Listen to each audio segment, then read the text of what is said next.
I've been involved since 2005 in the Global STEP project for family enterprising, which is a research and applied research initiative launched by Babson College and Tim Habershon in 2005. And what we're doing within the STEP project is that we're looking at what we call successful transgenerational entrepreneurship practices in family businesses globally.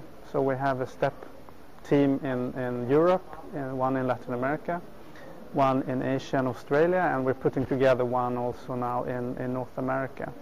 And what we're doing in the STEP project is to kind of revisit the assumption of succession as the most challenging issue in family businesses. So instead of looking at succession in terms of ownership and leadership, which has traditionally been the case, we're looking at succession from the entrepreneurship lens, meaning how families can pass on and develop their entrepreneurial capabilities and resources from one generation to another.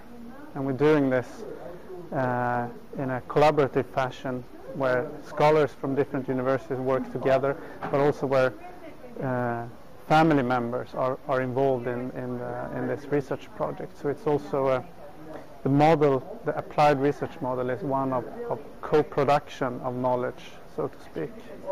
So it's not just the researchers doing research on families and then publish it in scholarly journals, but we're actually meeting and we're interacting and we share the knowledge in a way that is quite unique.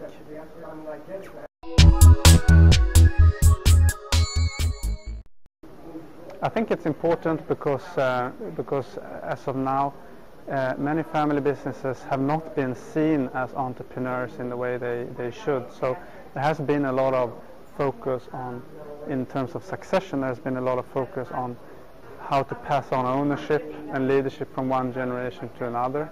And there's clearly a lot of challenges within that realm, but there's also a lot of challenges in when passing on this entrepreneurship, entrepreneurial mindset and capabilities that a family has from one generation to another.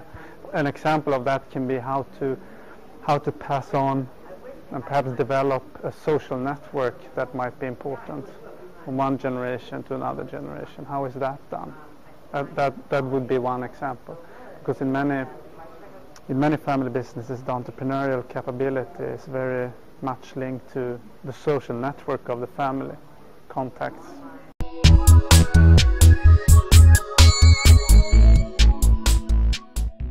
Well, as I said, I think what we really want, the legacy that we want to have with this research project, is that we talk more and more about succession as also a question of passing on entrepreneurial mindsets and capabilities from one generation to another, and not just ownership and management. So basically we want more people to take the entrepreneurship lens to understand family businesses.